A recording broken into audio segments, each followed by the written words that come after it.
Welcome back to All This Math. This is Professor Parker, and we're doing some SAT prep. And if you check out the sweatshirt, see who I got on here. See, I got the picture of the continent of Africa up here, and I got Kwame Ture, formerly known as Stokely Carmichael. This brother right here. Got Omowale Malcolm X, the legend, right? Paul Robeson, another legend.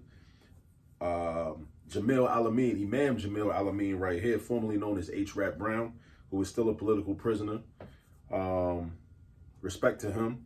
The late Huey P. Newton, co-founder of the Black Panther Party for Self-Defense back in 1966. And over here on Madagascar, we got the Honorable Marcus Mosiah Garvey, of course. All right.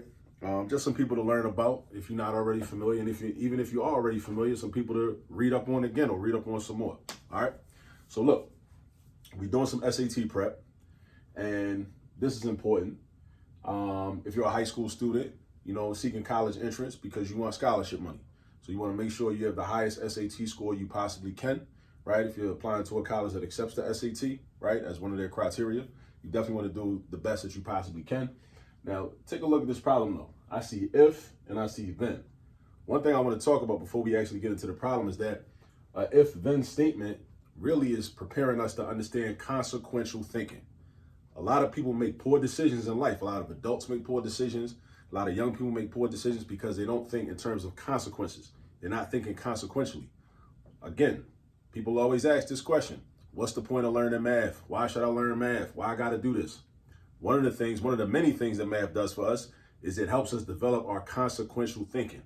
Whenever you're doing a math word problem of any type, it is training us and conditioning us to think consequentially, to think in terms of consequences. Basically, if this happens, then what's going to happen in this situation? If-then statement.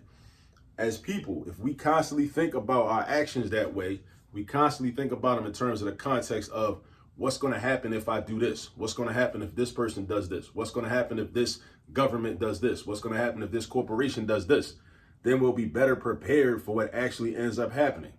A lot of us don't even think like that, and we always be blindsided because we're not thinking consequentially. We're not thinking in terms of what's going to happen in the future.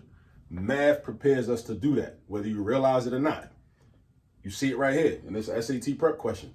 If then, if this happens, then what's going to happen over here, right? It's training us to think like that.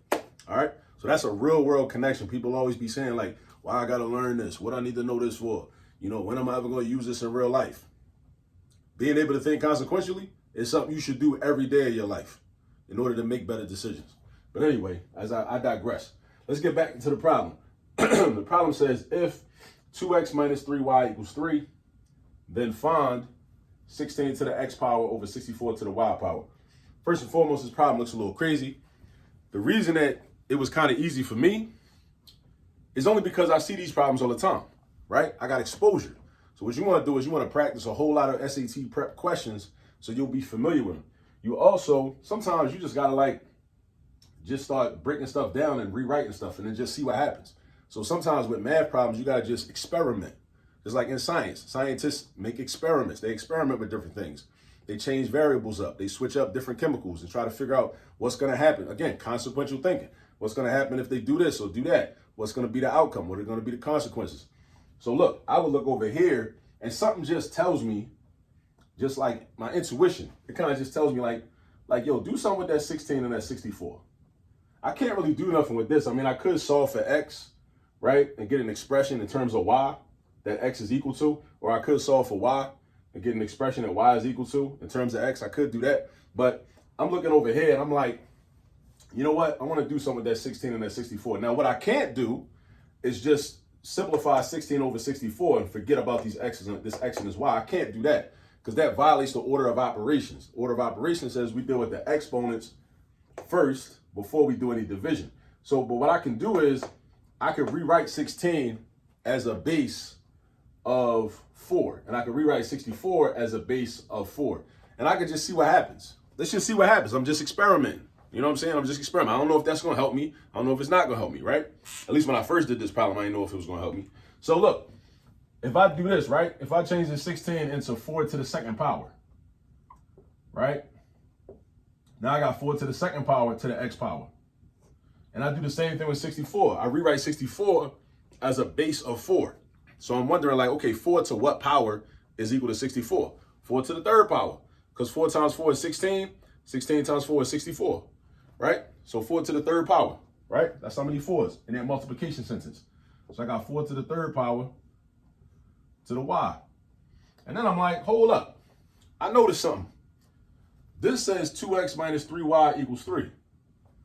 Over here, if I know my exponent rules, if I know like the power of a power exponent rule or exponent property, or what I like to call distributive property of exponents, I know that I can multiply these exponents together to get a simplified exponent.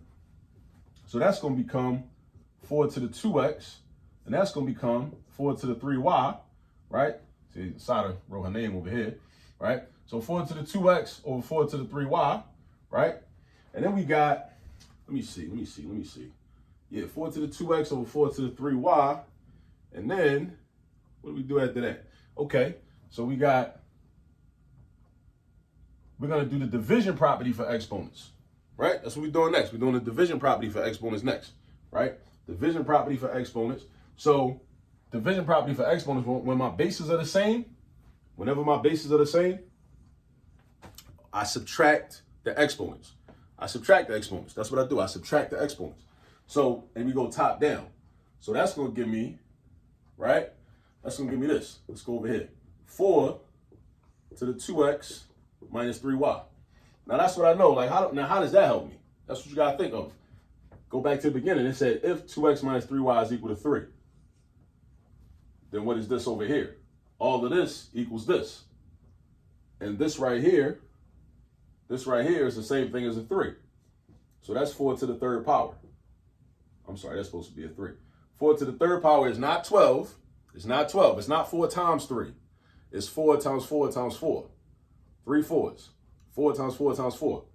That's a 3. 4 times 4 is 16. 16 times 4 is 64. Now, I don't know if there's another way to do this. I'm sure it probably is. But this is the first way that came to mind. I just started playing around with this expression right here with the base. You know, I changed the basis so the basis can be the same. And then, you know, I switched things up and, you know, I just figured something out. You know, made something happen. All right. But that's what you got to do sometimes with the SAT. You got to just like experiment, just try different stuff, you know, but hopefully when you actually get to take the SAT, hopefully you'll already be real familiar with, you know, a lot of these problems. So you'll kind of know, okay, when I see a problem that looks like this what I need to do. You know what I'm saying? So hopefully, you know, that's what's going to happen. All right. So get back to practice. Do as many SAT prep questions as you possibly can. So when you actually sit for the test, you know, you won't be surprised by nothing. You'll be comfortable. You'll be familiar with everything that you see when it comes test time. All right. See y'all in the next video. Peace.